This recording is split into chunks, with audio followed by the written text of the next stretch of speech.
Welcome to the Australian Hiker Podcast, Australia's longest running hiking podcast, downloaded over 500,000 times in over 145 countries and providing you with an Australian perspective on all things hiking. We're your hosts, Tim and Jill Savage. In today's episode 186, we discuss epilepsy and hiking. Before we get into today's episode, if you'd like to help support Australian Hiker and this podcast, there are a couple of ways that you can help us out. Firstly, by subscribing on your podcast host of choice so that each episode is available as soon as it's published, and if you have the opportunity, leave us a 5-star review. Another way to support us is go to the Australian Hiker website at www.australianhiker.com.au and click on the Support Us page and buy us a coffee. You can do a one-off donation or become a monthly supporter. All donations are greatly appreciated and help us to continue producing this podcast and blog. Now let's get on to today's episode.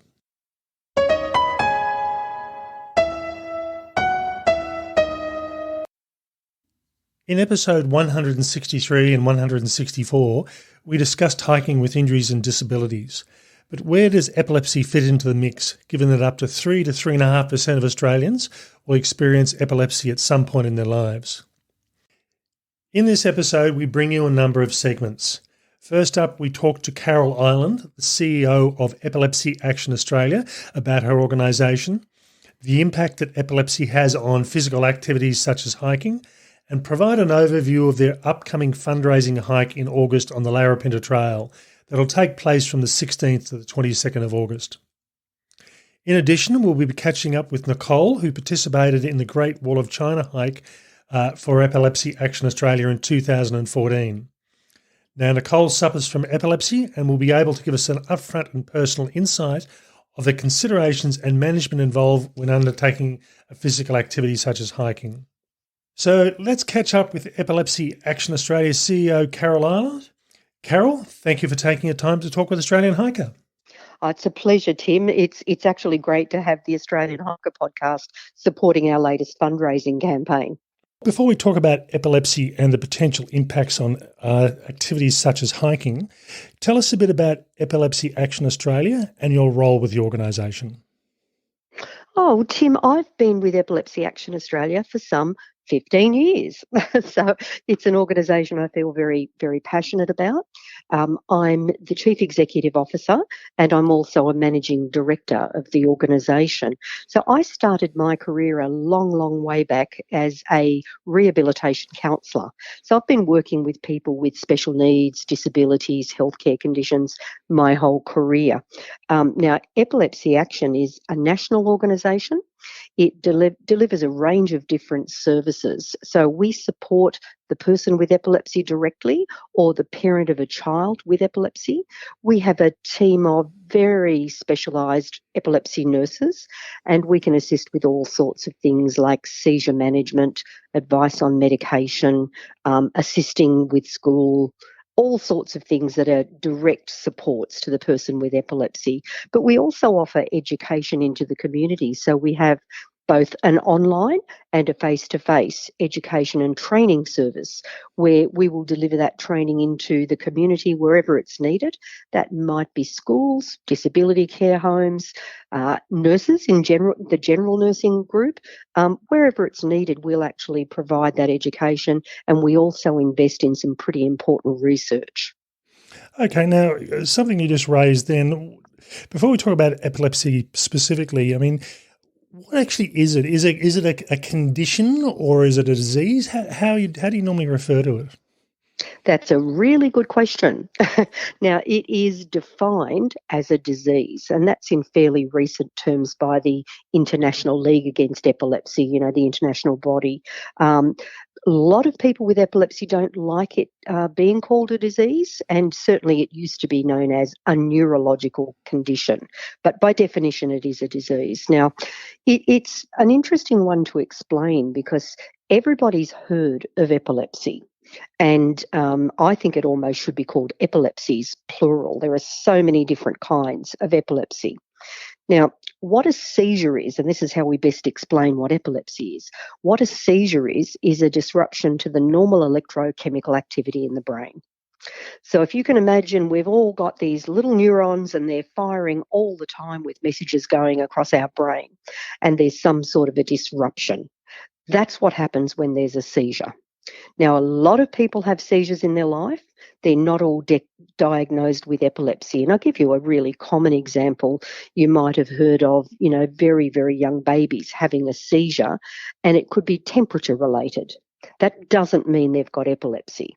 But if the person or the child has multiple recurrent seizures and there's no obvious reason like high temperature or perhaps alcohol or something like that, there's no obvious reason, they're most likely going to be diagnosed with epilepsy. Very, very complex condition. Now, I was going to say, I'll just interrupt you there. You're talking about children with having seizures. When is epilepsy normally diagnosed? Does it tend to be a childhood sort of thing, or can it happen at any stage throughout life? Yeah, it can absolutely happen at any stage. I guess to answer that fully, let me just say there are multiple types of seizures and multiple types of epilepsy syndromes, something like 40 or more epilepsy types and syndromes. Some of those epilepsies are caused by accident, so, a bump to the head, a brain injury. And if you think about that, that literally can happen at any point in life. It could be in the birthing process, it could be a car accident, could be a sporting accident. Any time in life that somebody has a head injury, they may end up being diagnosed with epilepsy. But then there are different kinds. There are also genetic forms of epilepsy. And, many children are diagnosed with genetic forms of epilepsy. And there are also what we call comorbidities. In other words, the epilepsy occurs in combination with another condition. So if I just speak to each of those, when I'm talking about genetic epilepsies, you can and do see it run in families. And very often childhood is when that epilepsy would manifest. What we do often see, though, is epilepsy occurring at the other end of life, when people are aging. And it's typically with things like stroke, something like a stroke. Could also cause epilepsy. Things like brain tumour can cause epilepsy. So anything that affects the brain could lead to epilepsy. There are many kinds of epilepsies that do occur in childhood, and some of them you can actually grow out of. They literally burn out, and then as an adult, the person doesn't have seizures any longer. But unfortunately, most epilepsies are lifelong. Okay, and I think when I think of epilepsy, I have visions of violent seizures. Is that the typical, or does it range?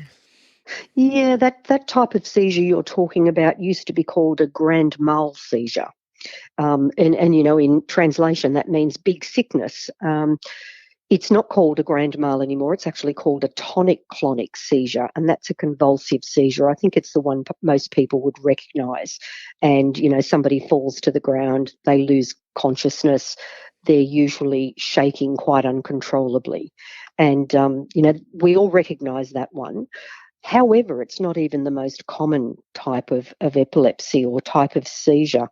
There are more subtle seizures. I mean, there's something called absence seizures, and it's like mini absences in consciousness, but the person's actually looking at you, talking to you, and then I just did that to illustrate, pause for a few seconds. And they're actually having an absence seizure. They're not aware they're doing it. And that's, as I said, much more subtle. But you can imagine if you're having those sorts of seizures and you're a child at school and you're missing a few seconds worth of information on a regular basis, you soon fall behind at school and the like. The most common kind of epilepsy, though, is interesting. It's a partial seizure as opposed to the full brain being affected, and something called a complex partial seizure, where somebody might be making strange repetitive movements of their body or their mouth, their face. It's actually manifests in quite strange behaviours. Again, the person doesn't know that they're actually doing them. So it's quite complex, and a lot of them aren't recognised. Tim, as you can imagine, we've had some terrible stories of one mum I remember was actually on the bus. She couldn't drive. She had epilepsy on the bus, and she was going to pick up her child at school, and she was having these partial seizures, and the bus driver had the police called saying she was under the influence of alcohol. there was something strange about the behaviour. So they're not all recognised. Okay. Now, I suppose this sort of brings us on to something a bit more in practical, if you like. So how does epilepsy impact on an active lifestyle? I mean, can a person have what you'd class as a normal life, for want of a better term? Yeah, Tim, a lot of people with epilepsy can and do live very full lives. Now, this is important to talk here a little bit, I think, about the treatments for epilepsy. So typically the first line treatment for epilepsy is medication, and there are a range of medications available. So about 70% of people with epilepsy are successfully treated with medication.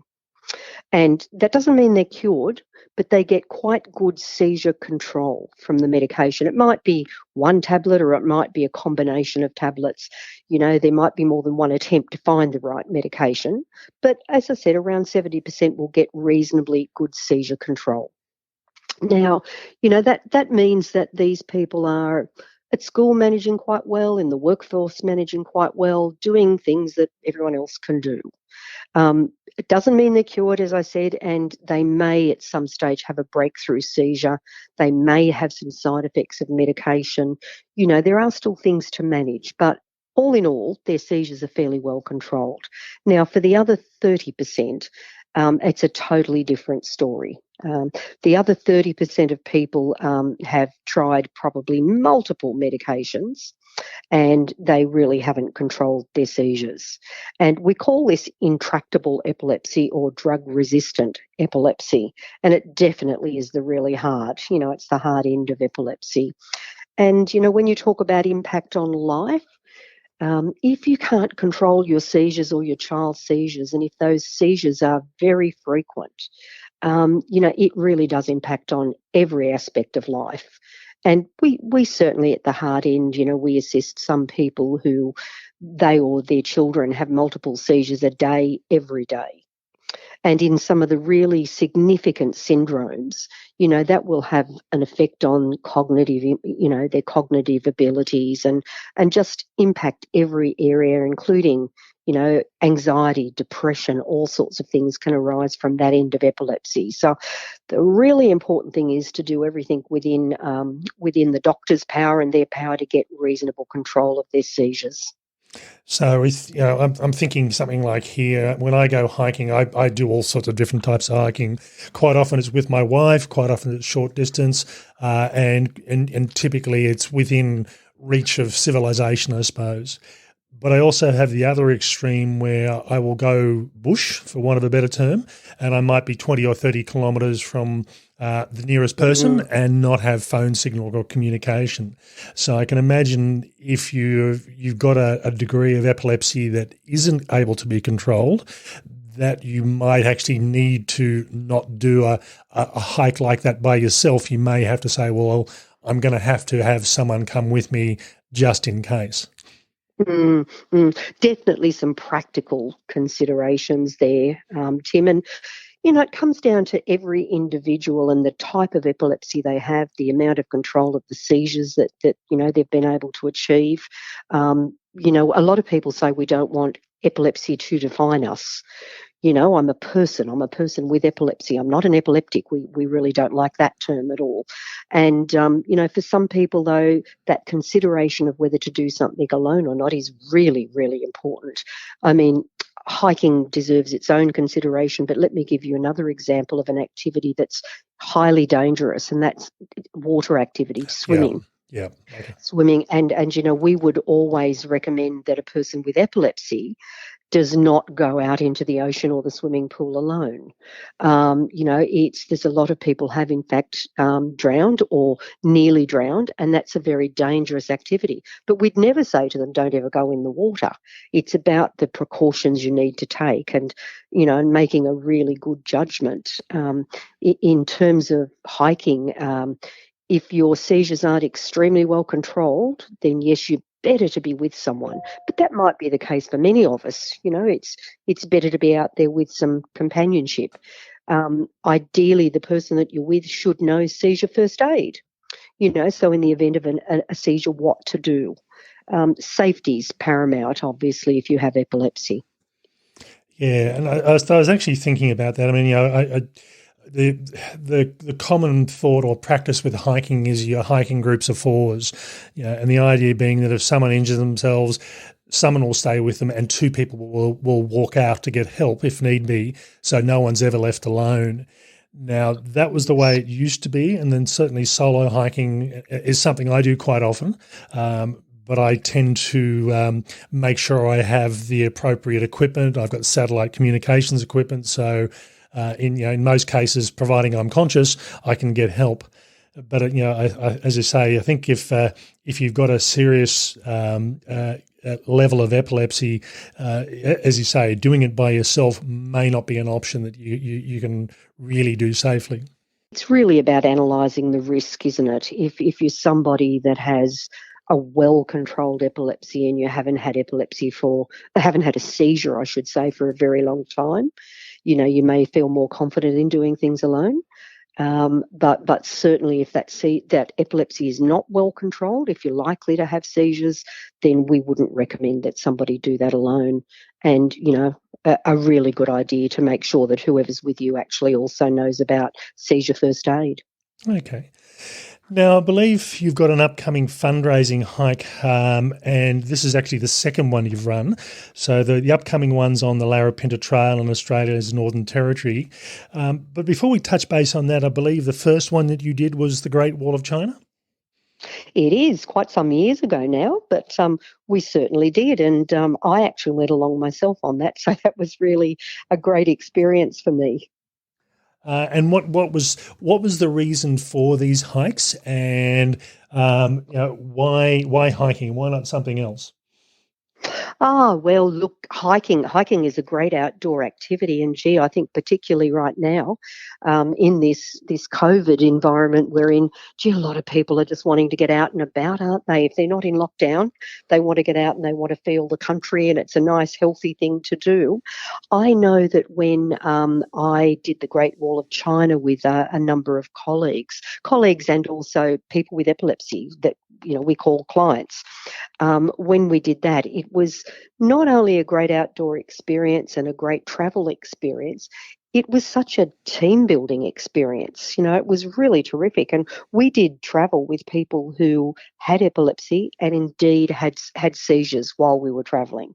But just overall, a really, really positive experience. So we rely a great deal on the community to fund our services. We don't receive a great deal of money from government or corporate Australia. It's generous people in the community that tend to fund our services. And they do it in a whole different way, ream of ways that they do that for us. Some just give a donation, but some people love to do something active like this. And as I say, there are all those benefits too about meeting other people and just building some real long-term friendships.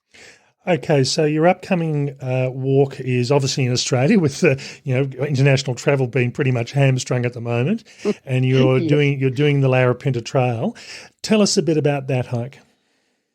Yeah, so, we've got a group of people heading off in August, and, we think it'll be the adventure of a lifetime. I haven't myself done the Larapinta Trail, but from what I understand, it's fantastic. I've been to Northern Territory, but just not the trail itself.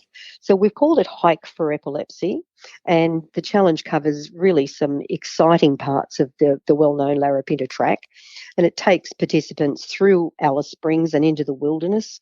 And, we understand that participants really gain a deeper understanding of the spiritual and the cultural essence of Australia. As you say, we are right at the moment pretty much confined to Australia. But what a land we have, one that's been inhabited by Aboriginal people for more than 50,000 years. So we're better to be confined at this point. So, participants are going to hear from the Aranda elders on the history of the area, and they'll be able to immerse themselves in the landscapes and, go to historic Alice Springs and get some of the wonderful Australian bush as they walk some really loved bushwalking trails. Okay, and that's what were the dates for that hike again? It's the 16th to the 22nd of August. And I believe you're still looking for some people to join the trip? We sure are. We've got some committed hikers that have signed up, and they're in training and they're also in fundraising, but we're certainly looking to fill some other places. Now, from what I understand from talking to other people at your organisation, this will be hiking for a number of days, but returning back to accommodation or glamping style campsites in the evening. That does sound right. I understand there's twin share accommodation in 4-star hotels and very comfortable campsites, Tim. Now, in relation to that hike, I'll go through and put the links in the show notes that have all the details, costings, itinerary, the whole lot.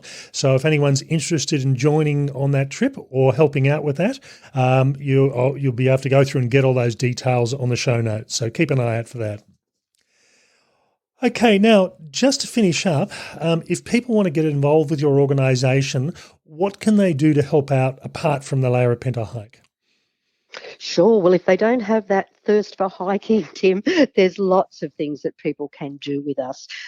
We run a number of community fundraising events at different times throughout the year. So one of our big ones is Purple Day, which is held in March every year, and people do all sorts of things, purple picnics and dyeing their hair purple and all sorts of things. And this next year, in 2022, is actually our 70th anniversary of delivering services to people with epilepsy. So we're going to be really promoting that, and people can register and get involved even now. But as well as that, people choose to do all sorts of different things. So sometimes if somebody's having a birthday coming up, they may decide that they're going to ask their friends and family to actually donate, to Epilepsy Action, and they do particular little community functions around that. There's all kinds of things that people do. And if you go on our website, you can have a look, and then you could speak to somebody in the organisation about ways you can get involved. We also have obviously a range of ways that people can just donate to us. And sometimes people like to donate to help research. We've got a particular program that's around research, and we call that our research advocates, where people make donations and we tell them about some of our really key research projects. There's just a whole range of ways. Sometimes people are volunteer speakers for us. They go to their own local Rotaries and Lions clubs and so on, and they speak on behalf of Epilepsy Action Australia. We provide some notes and so on, and they actually do little speaking gigs for us. So we rely a great deal on volunteers and on generosity from the community. And we don't charge our clients, in other words, people with epilepsy or parents of children with epilepsy. There are no charges for our essential services, and our registered nurses, our team of nurses across Australia, provide really invaluable support. But this is how we fund it, but basically through the generosity of the community. Now, is there any final thing you wanted to say about Epilepsy Action Australia or the Larapinta trip itself? One of the questions we're asked is, if I have epilepsy, can I go on a trek? Can I go on this trek? And the answer is absolutely yes.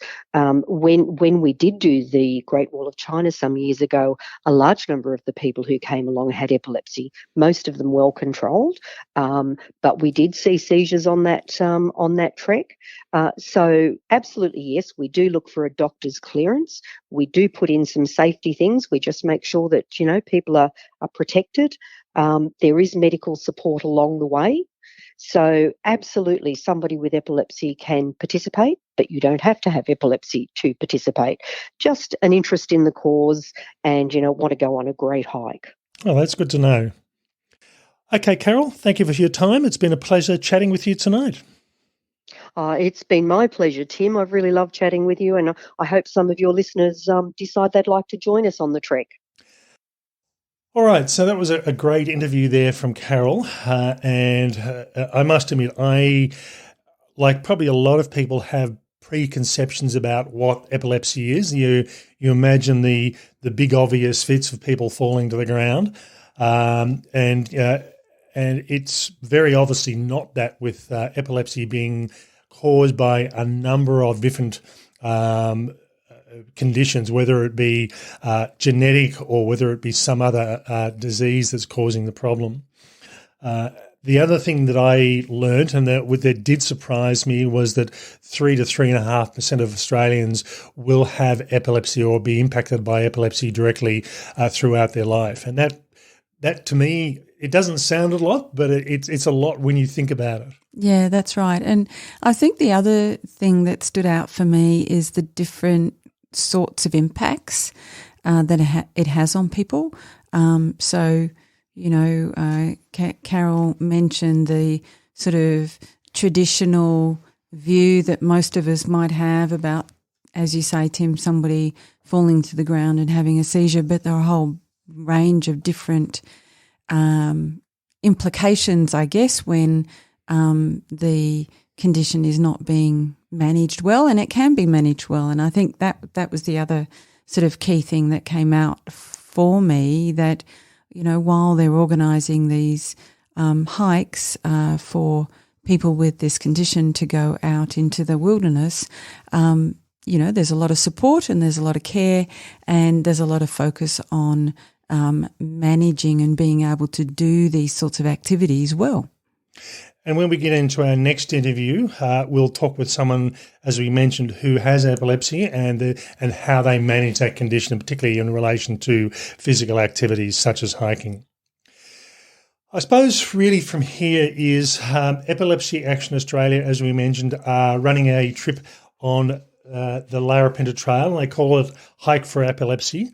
And that is from the 16th to the 22nd of August of this year. And it's not the whole track. It's cherry picking some of the really good bits of the track. We'll talk about that more. And not having to walk to the good bits in some cases. I noticed Mount Sonder was there, and there's a transfer, euphemism for, I'm sure, some kind of vehicle. But that's the way to go. I think, this is just a great opportunity for people who want to connect with a group of people who are doing something that's going to be worthwhile. So if you're a hiker, we'd encourage you to go on the trip. If you're someone with a condition, go on the trip. And if you're someone who has a family member who has the condition, go on the trip. Now, certainly from our perspective, Larapinta Trail is a seminal trail for us. Loved it. It was the first on-trail podcast that we did. The image on the front page of our website is from the Larapinta Trail, and that'll give you an indication of the sort of landscape that you can see in that sort of area. It's one of the very few trails that I actually want to go back and do a second time. I think it's really my view is that there are too many trails in this world to do things more than once. But I think this is certainly a trail that I will get back to and revisit again. Now, as we mentioned, this trip is for 7 days. And if you go to the show notes for this podcast, episode 186, we'll have the link to the full details. But as mentioned, you get to do some of the highlights, and you're not just doing walking, you're also having a cultural experience as well. And you've got, as an indication, return shuttle transfers, all transfers included in the itinerary, air-conditioned vehicles, twin-share accommodation, either in 4-star hotels or comfortable campsites, accredited first aid people on the trip with you, camping equipment. So there's an awful lot included, including some cultural experience as well. You've got some Aboriginal cooking as part of the experience as well. So it's not just going on a hike. I think the thing with Larapinta, from my perspective, the arid landscapes for me are my favourite landscapes. And as I said, certainly Larapinta is probably the pick of the arid hikes in this country. But I think it's a good opportunity to cherry pick the best of this hike, to do it in a bit of a luxury style. You will be walking though, and there are some days that are anything up to sort of 16 kilometres long, but you're not trying to do that in 1 or 2 hours. You typically have the whole day to do those sort of distances. Yeah, and I think, probably more importantly is what you'll learn along the way by being surrounded by people. If you're not familiar with this condition, you will get some first-hand information around what it's like, and it is a fundraiser, so if you can afford it, that's kind of a good contribution that you're going to be making as well to something that's really important.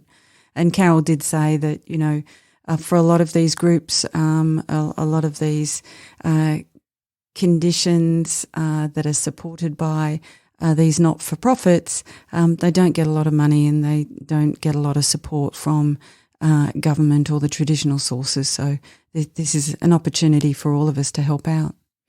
Now, from a fundraising perspective, if you look at the itinerary that we'll provide the link to, it does talk about having done all the fundraising before the trip.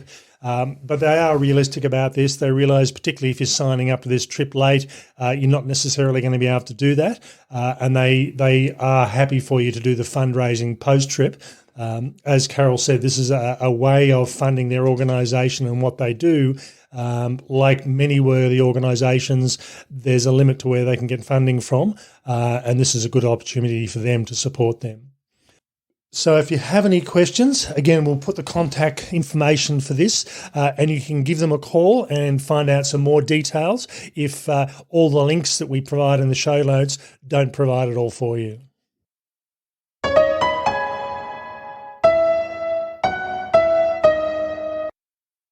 In our next interview, we talk to Nicole, who has epilepsy and has previously undertaken a similar hike. And today we talk to her about the impacts of doing a trip from the perspective of someone needing to manage this condition. Nicole, thank you for taking the time to talk with us today about epilepsy and hiking. Thank you for having me. It's great to talk to you today. Now, first up, tell us a bit about yourself. Do you consider yourself a hiker? And if so, what sort of hiking do you do? I don't think I consider myself a hiker. I do enjoy hiking if there's something at the end of it, like a beautiful view or a waterfall or something. I love that sort of hiking, but it is not something I partake in on a regular basis. So it's more of a holiday thing. It's clear my head and see something new. All right. Now, we previously talked to Carol Ireland from Epilepsy Action Australia, and we were talking about the potential allowances you need to take when undertaking an adventure activity such as hiking.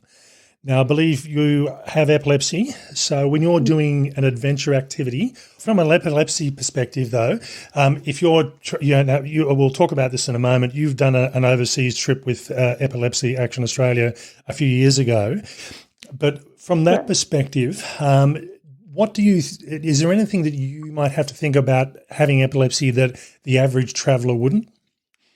Right. So I think the big things are how long are you travelling?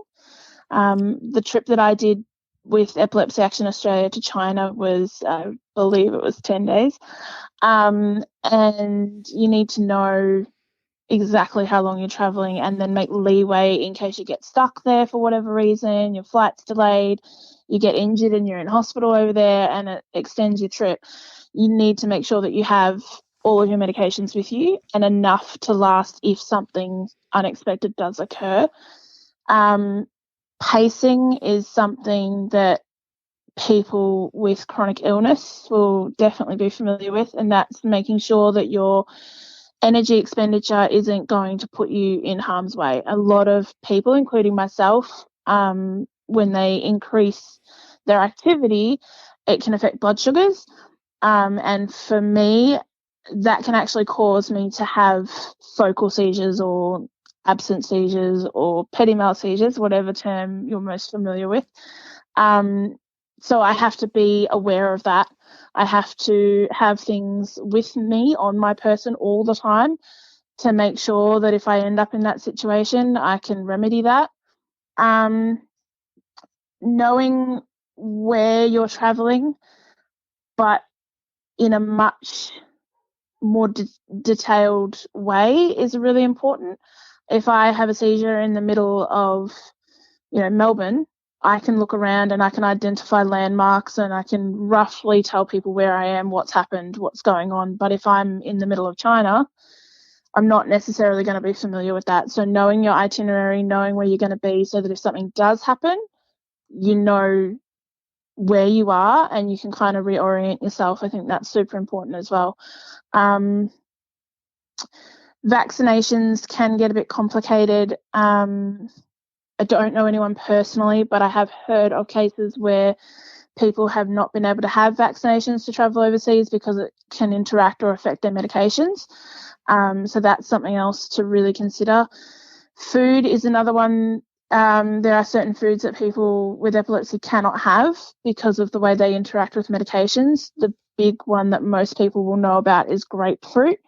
Tends to affect the efficacy of your medications. So knowing what you're going to have to eat, making sure that those things are all suitable to you is another really, really important thing when travelling or engaging in any kind of adventure activity.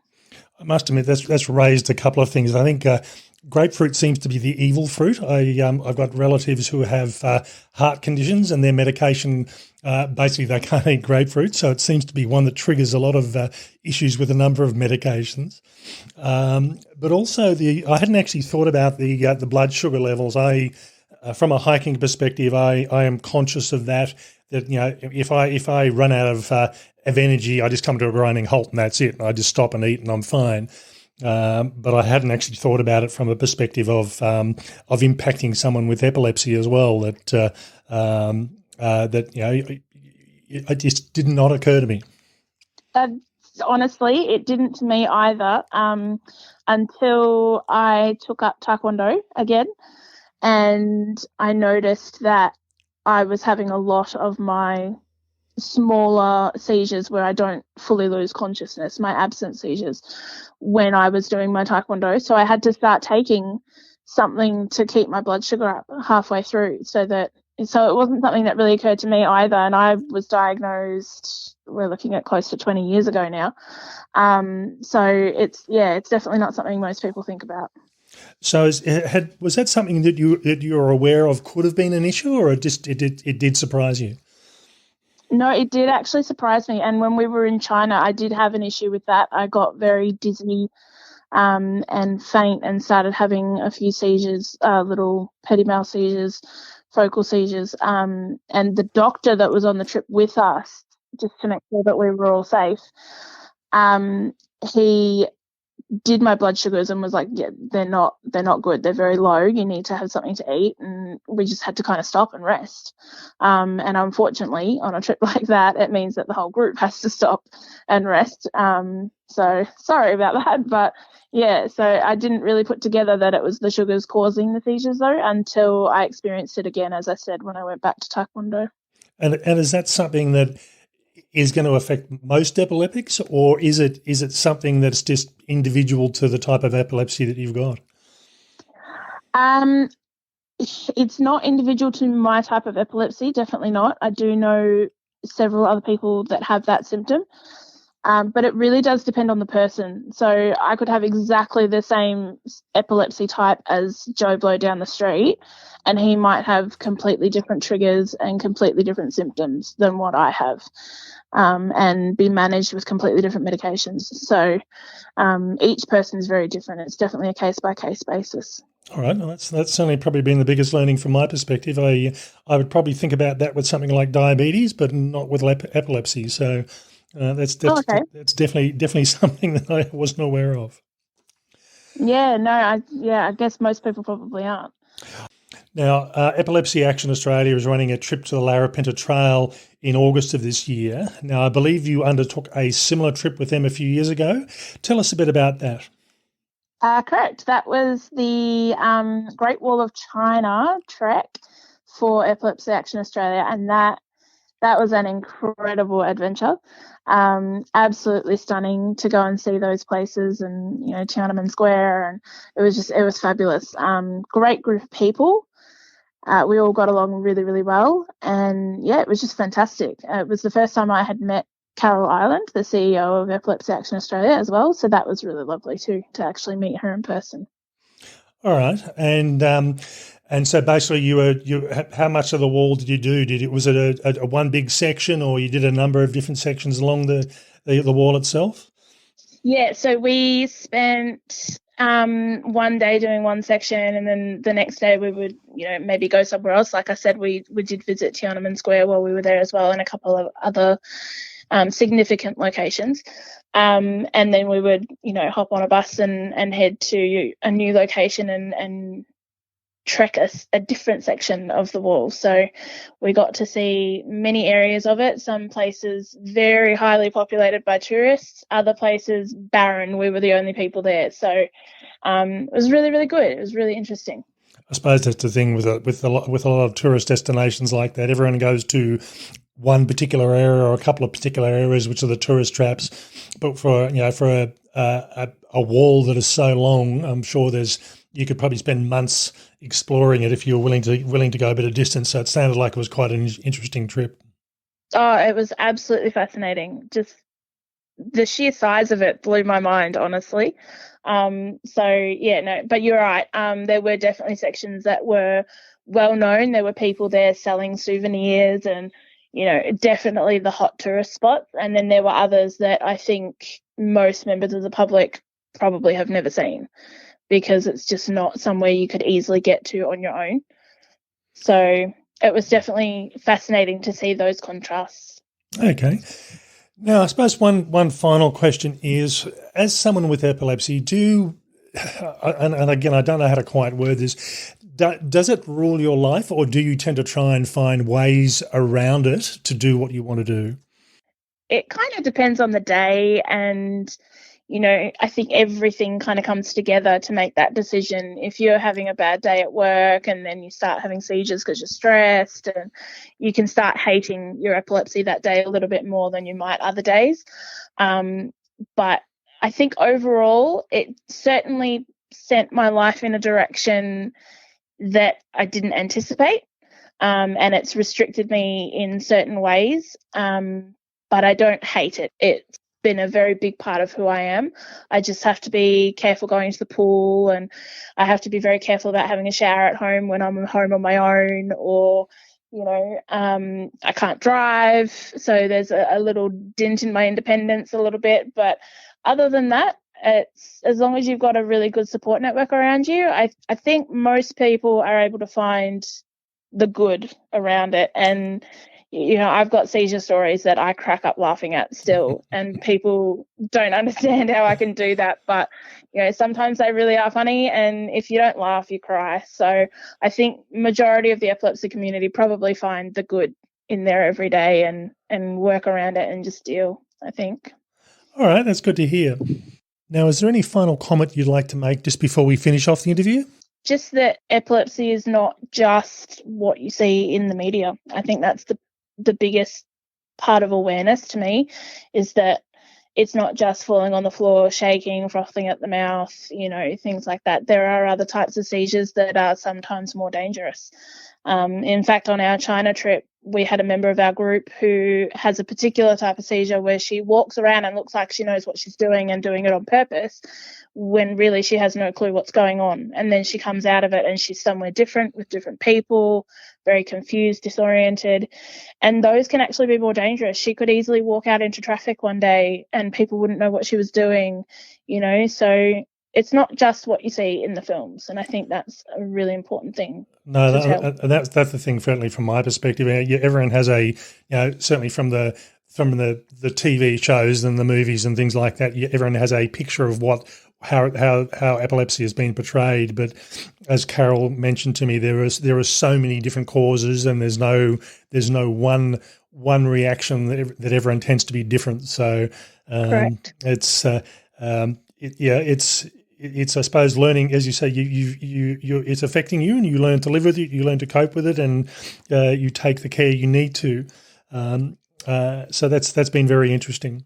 Okay, so we've been talking with Nicole Blizzard about epilepsy and hiking. Thanks very much for your time. Thank you. Now, in that interview, Nicole talked to us about the impact that epilepsy has on her, and I must admit, I tend to think in the realms of disability, a physical disability or a mental disability or an injury of some sort when I think about hiking. I don't tend to think about things like a disease, which Carol says that's what they're now calling epilepsy. And and as I mentioned, from my perspective, I'm one of these people that will wander off into the middle of the bush by myself, and I think from both Carol's conversation and Nicole's conversation, really what it does come down to is risk management. I think, whatever you do, whether you are a hiker without any conditions or injuries or someone who has epilepsy, you've got to try and think is, okay, if I have a seizure in this case, what needs to happen? And in a lot of cases, it means hiking solo is probably not the option. You probably do need to have someone with you. And I think from my perspective, I hadn't really associated a drop in sugar levels as potentially bringing on a seizure. Yeah, it's an interesting one. But, I think you mentioned yourself when you get a little bit hungry, you can become a little bit spaced out and, potentially if you're alone, a little bit dangerous. Because of that being spaced out. So, that really brought it home to me around people without obvious conditions need to understand the risk and need to manage what they're doing in those environments. Sometimes in some circumstances almost as much as others do who do have conditions. So, I think this is – I love the idea of those sorts of challenges not inhibiting people and, not stopping them from getting out, doing what they need to do. And, they talk about the things that they need to know about, that they need to manage. And, I think sometimes maybe some of us need to think about some of those things a little bit more too. Really, it's the whole thing is about risk management and what is acceptable level of risk for you to take on, whether you have a disease or not. And what do you need to do about it? Do you need to limit the hikes you do? Do you need to go hiking with somebody else rather than going hiking solo? These are all considerations you make whether you have a condition or not. Okay, that's all for this episode. We hope it's been a learning experience for you. It certainly was for me. And me. I learned a lot about epilepsy that I wasn't aware of. And really what it does come down to, as we mentioned, is risk management and how you manage whatever injury, illness, disease that you have or don't have in planning your hikes. Okay, that's all for me. Bye for now. And bye from me.